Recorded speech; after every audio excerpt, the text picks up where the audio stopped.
Support comes from the Missouri Forest Products Association, committed to conservation and careful management of the state's forests to make them more resilient and better habitats for wildlife. ChooseWood.com. From St. Louis Public Radio. This is St. Louis on the Air. When it came to Steve Stanger and his relationship with Al Bond and the Carpenters Union, he did come through with appointing Al Bond to his position, and he also vetoed legislation by the Board of Aldermen that was trying to undermine the need for apprenticeships. So he was supporting statutes that the Carpenters wanted. So he did come through for them, or tried to in those ways, but ultimately you can't do much from prison. They're giving part of their paycheck every month, a lot of it, to be part of that organization or any organization. And when something like this comes out, regardless of the scope or how much, there is to the truth or not, that takes a little bit of that trust away. I'm Sarah Fensky.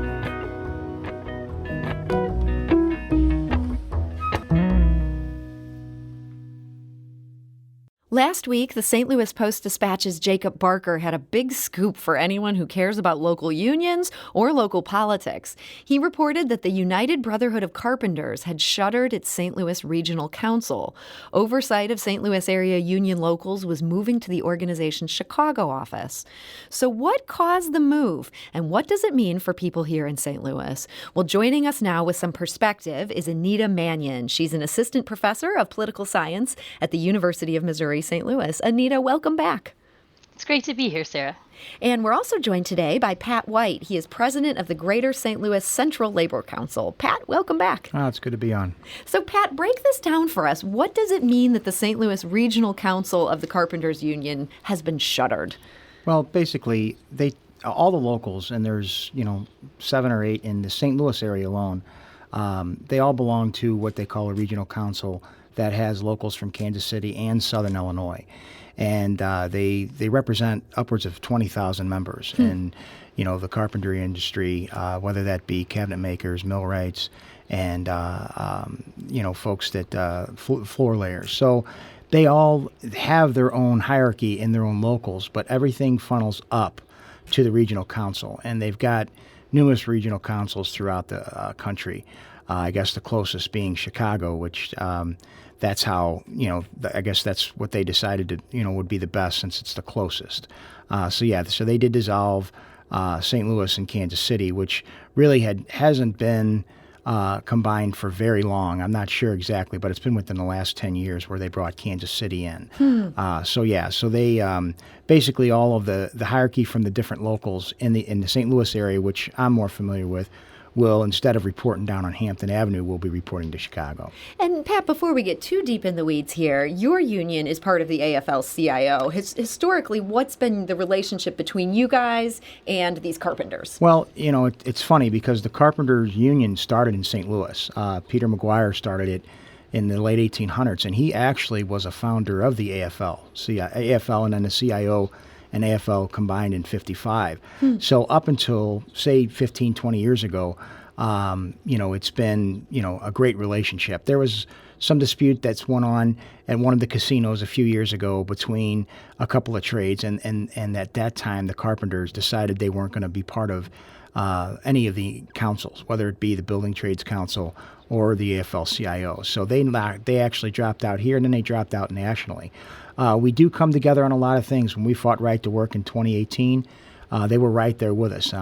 Our men and women that belong to the AFL-CIO and the trades, they work side by side with many men and women who are carpenters. Rank and file, it doesn't really affect people as much, but definitely at the higher levels, when we start talking about leadership, it's hard for us not to work with them because when we're talking about constructions of buildings, we need the carpenter. So there are a lot of things that we work on. There are some things that we disagree on. especially, with them starting their own electricians unions. Okay, interesting. So there has been some issues of disagreement over the years here. Well, I think the big question a lot of people in St. Louis are wondering is why. Now, the Carpenters General President said he made the decision after reviewing an internal report. Quote, after careful review and consideration of the substantial benefits to the members, including but not limited to better oversight of the council's operations, reducing costs and maximizing available resources, and increasing market competitiveness, I have determined it would be in the best interest of members to take the following actions, Douglas McCarran wrote. Now, he did not end up describing the contents and scope of that internal report in this letter that he wrote, basically dissolving the local St. Louis leadership of this. Anita, what do you make of this and his reasons that he's giving? Well, I don't know if we'll ever know what's in that internal report and what those findings were. We do know that Bond stepped down. This is Al Bond, who was the secretary treasurer of the St. Louis Council. That's exactly right. And we also know that the Carpenters Union was a major political player in the St. Louis region. They regularly were writing very large campaign donation checks, making donations in the six figures to support candidates and issues. And one of their winning issues, as was mentioned, was defeating right to work. But they've also backed a number of candidates who did not get elected. They were big backers of Steve Stenger, who ended up in jail. So some of those issues, including not just candidates, but things like airport privatization and the Better Together initiative to combine St. Louis City and County, were things that the Carpenters Union backed financially and were not successful. Pat, it is kind of interesting. I mean, this is a union. They represent labor, but they had backed some things that Rex Sinkfield, a pretty prominent libertarian, was in favor of, things like airport privatization. And your council came out against that. Do you think it's possible the Chicago office wasn't happy about some of these political alliances? Yeah, I cannot speak for their council up there, but I can tell you that there were a lot of issues that we either stayed out of, that they got involved in, or we took an opposite stance. There were just too many questions about the airport that, and when my council takes things up like that, we not only represent the folks that might do the building out there, but we also represent a lot of people that are working there now. And there were a lot of unanswered questions on what was going to happen to the folks that are working there, and then what was going to happen afterwards. I mean, one of the things that we look at the council is, we want to build these big buildings, but we also want to house them with good union, well-benefited jobs afterwards. And there were just too many questions about that. And on the Rex issue, there are a lot of issues that Rex comes out for that we definitely disagree with. And there was some, stuff, but honestly, he did stay out of the right to work fight, which if he'd got involved in that, we probably would have been dealing with a lot more money on their side than we did. But, there are some issues that, and Al took a bold stance on stuff. I mean, but when you're really just looking at one group of workers, really you're worried about what are we going to build? And at my council, I represent grocery clerks. I represent the people that take your bag. I represent the people that work in those restaurants and the electricians that are out there working day to day. So, we have to look at the big picture. So we kind of try and sit back and see how things are going to turn out before we get involved on a lot of that stuff. Anita, hearing Pat describe some of Al Bond's stances as these were bold stances, that's almost the understatement right there. They sometimes went out a little bit almost out on a limb. Yeah, definitely. And again, with that Rex Sinkfield connection, generally labor unions do back Democrats more than Republicans. And that was the case with the Carpenters Union, but they tended to, in recent years, back the more conservative candidates. And there was a lot of overlap with libertarian Rex Sinkfield, including they even used some of the same lobbyists as him and, collaborated on donations to support Steve Stenger and others. So there's a lot of connection there that wasn't popular with all labor. They also chose to support initiatives like Better Together, which when Steve Stenger went down, that initiative went down as well. So yeah, some pretty bold choices, particularly for a labor union. Anita, I did think it was interesting. Steve Stenger, of course, who's now, or I guess he's out of prison. He went to prison for a few years there. He appointed Al Bond to the board of the St. Louis Economic Development Partnership back in 2016. Al Bond stepped down from that earlier this year. It was also interesting to me that this letter from the Chicago president, he ordered that, quote, quote, property, books, charter, and funds held by or on behalf of the St. Louis Regional Council shall be immediately transferred to the Union Brotherhood of Carpenters in Chicago. This didn't sound like a friendly takeover to me. Do you think there's some sort of trouble brewing where there may be a shoe that falls down the road on this? It sounds that way and it feels that way.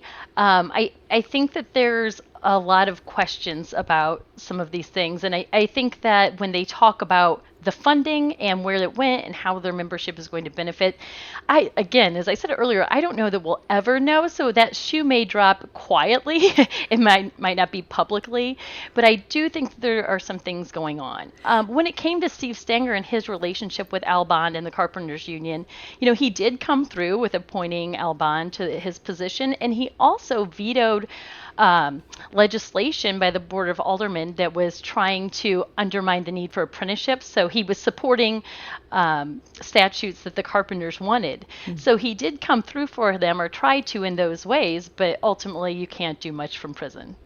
Pat, I'm curious to hear your thoughts on this, whether we should look at this as Al Bond is still in good graces, step down because he wanted to step down, or whether this feels more hostile to you. Yeah, I don't know about hostile. The wording on the, taking back the books, that's something that, I'll be honest, when you get sworn in as a vice president on my board, that same wording is in your oath. So I think is boilerplate. Yeah, I think it's something that, that we all put in there saying if you give up the position or you're removed from the position, that you give all of anything that belongs to the council back to the president. So I wouldn't put too much stock in that part of it.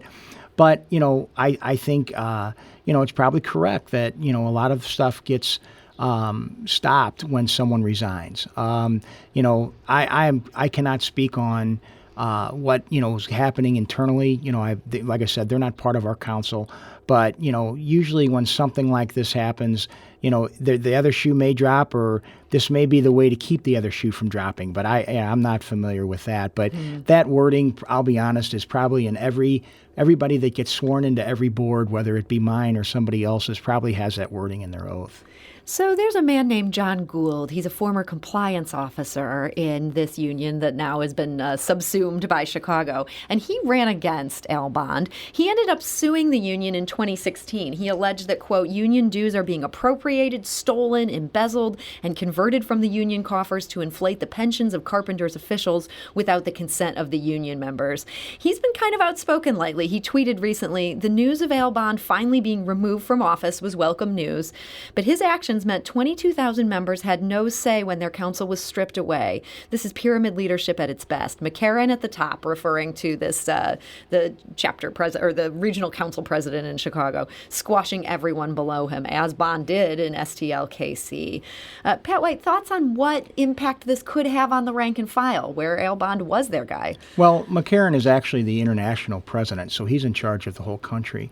But, I feel bad for the rank and file person because, I came off the streets. I was a rank and file gas worker. And, when, you choose to pay union dues, you put that trust in your leadership. And, however this falls, whether, there's an internal or whether it becomes something where officially they do an investigation, one way or another, there's that little bit of trust.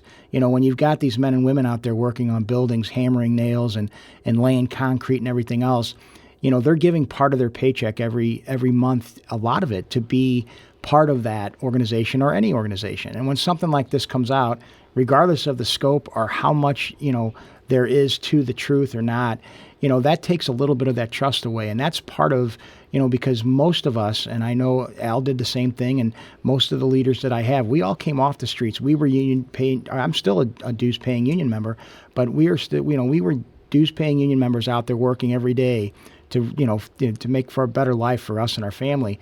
And for that money to be taken away or to be not spent, correctly, fiduciarily correctly, so, it takes a little bit of trust away. So not just in this case, but really in any case where there's a problem at the top, that little bit of trust, that's what we have to do. We have to go out and gain that back from our members. Anita, is there any precedent for this sort of thing that you're aware of? Well, I would agree with the fact that, I think the concern should be for the local members and the dues paying members, not just the trust they're losing, but some influence in the region. Unfortunately, we did see in December 2019, the United Auto Workers had its Western Regional Office that was in Hazelwood abolished and merged into regional offices. And that was in the face of some scandal over embezzlement as well. So, it can lead to some mistrust around the management of these situations, and at a time that unions are really trying to keep their footing and their clout. Having been raised in a union household myself, I understand what those jobs mean to all the St. Louisans who are working in those areas. We're talking about the United Brotherhood of Carpenters, the fact that its St. Louis Regional Council has now been shuttered. Our guests today are Anita Mannion, an assistant professor of political science at the University of Missouri St. Louis, as well as Pat White, president of the Greater St. Louis Central Labor Council. Anita, as you were talking about that lack of regional clout, we were talking about the political donations, and these guys were a big player locally. Will the Chicago office be as interested in St. Louis politics? I think that remains to be seen, but if I were speculating, it doesn't seem likely. They're not going to have those relationships that Al Bond and others in the union have with local candidates, or maybe a big issue like right to work that's on the national stage, maybe they step in, but, getting really involved in a St. Louis mayoral race, I don't know if it's going to be to that level. I think it will be interesting to see what level they do maintain, and then if any other organizations or unions kind of step in to fill that void. So, Pat, the Carpenters Union they actually own a healthcare facility. They also have their office on Hampton. How do you think some of these things are going to sort out? Well, I think once they get by on who's staying and who's going, which from what I understand is the process that they're going through now, I think they might still be active politically because they did have quite an arm there of folks that were very politically savvy, and they, not just they all reported to Bond, but they had a pretty good army down there. And as far as the healthcare stuff goes, the day-to-day stuff still has to happen for the Carpenters. They've still got 20,000 union members across the state, and a lot of them here, probably 11, 12,000 in the St. Louis area alone that they have to take care of. So I'm sure there's going to be a way, because that's a way that a lot of unions are going now, is where they're setting up their own little healthcare system. They're on their own place to go. And the Carpenters were kind of a trailblazer with that. So I'd have to believe that they're probably going to keep that going, simply because they still have to service their members. I mean, they still got men and women out there working every day, and their families that they need to provide for. So I'd have to say that the leadership has looked at that. And, like I said, I don't have any firsthand knowledge, but it would only make sense that, definitely, they still have to take care of their carpenters. Could this be a temporary move that leadership would come back to St. Louis, Pat? I would have to think so, and that's just me speculating, simply because we're such a strong union town here, and the Carpenters are a big player in that. And we have a lot of carpenters that work every day that are from the greater St. Louis area. And Chicago is similar like to that on a larger scale. So I can't imagine that, they're going to be able to, run Chicago and run St. Louis. But like I said, it's really, when they did dissolve the UAW, they moved that region from St. Louis to, I believe Kentucky. But, when you're talking about two major cities that have a lot of building and a lot of union density, I would say that, it seems to me it would only make sense to try and get this back to where, it's St. Louis based. Anita, are you hopeful that could happen here, or is likely to happen here? I hope that happens for our city and for our region. I agree that there is a strong union membership here, and they will put pressure on that move. But I also, from a political science and a human nature standpoint, I also think that once people get power, they're loath to give that up. And so I don't know if that consolidation will kind of redirect back to St. Louis. So when we're thinking about, the maybe decreased interest in St. Louis affairs, as they might still be interested, but maybe it's not going to be to the extent that they were before. Anita, you'd mentioned they'd been backing more moderate Democrats lately, and moderate Democrats have been somewhat under assault from an insurgent left in this town, progressives scoring some big political victories. Do you think that's going to end up being a factor in in that ongoing war for the soul of the St. Louis Democratic Party? I think you're right, Sarah, that we've seen increasingly candidates like Mayor Tashara Jones, like Representative Cori Bush, coming out of St. Louis elections, where we see the Carpenters Union backing those more moderate candidates. And for example, they gave the biggest donation of the mayoral race to Lewis Reed, who didn't even make it out of the primary. A big issue in that was the Carpenters Union also represents correctional officers. And there was a lot of controversy over closing what we call the workhouse, the minimum security prison. And Lewis Reed did not support closing that. So, there's a lot of layers of these decisions that they're making that do drive them towards supporting these more moderate candidates. A lot of layers. That's a good way to express that there. Pat White, as we're thinking about this situation, where things stand right now and what could unfold, I had earlier asked about shoes dropping, just this situation while everything is somewhat in flux. What are you going to be watching as this situation continues to play out? Well, we'd love to have everybody under the same tent. That is that was a goal of mine when I took this job 6 years ago. It is to try and get the Carpenters back in with the AFL because, our men and women are working side by side out there. There's no reason we can't all get together and whether it be right to work or paycheck deception or prevailing wage, fighting for one common goal. And it's better if we're all sitting at the same table doing that.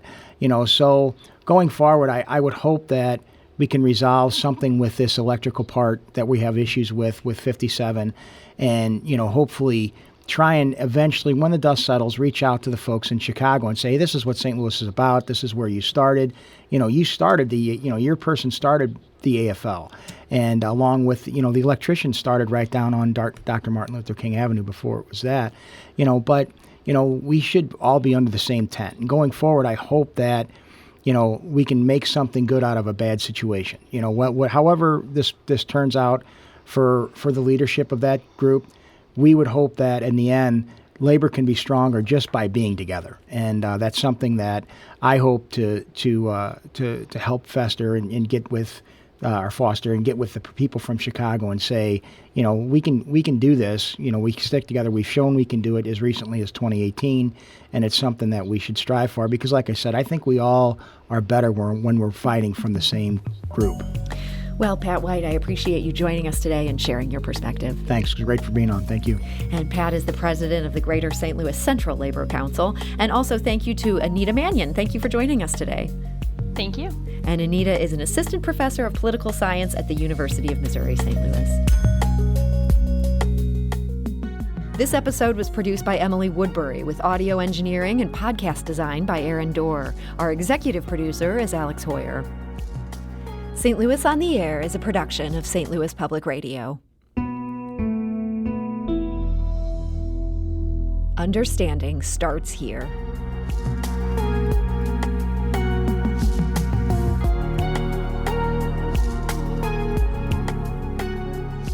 Do you find yourself regularly listening to episodes of St. Louis on the Air? Suggest us to a friend you think might enjoy our conversations, and leave us a review and rating on Apple Podcasts on the App Store. It's the simplest way to help people discover our show.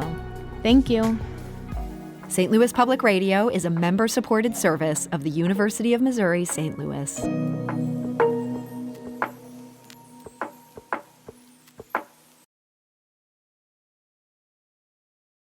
Support comes from the Missouri Forest Products Association, providing more than 41,000 jobs in the production of wood pallets, railroad ties, white oak barrels, hardwood floors, and more. Details at choosewood.com.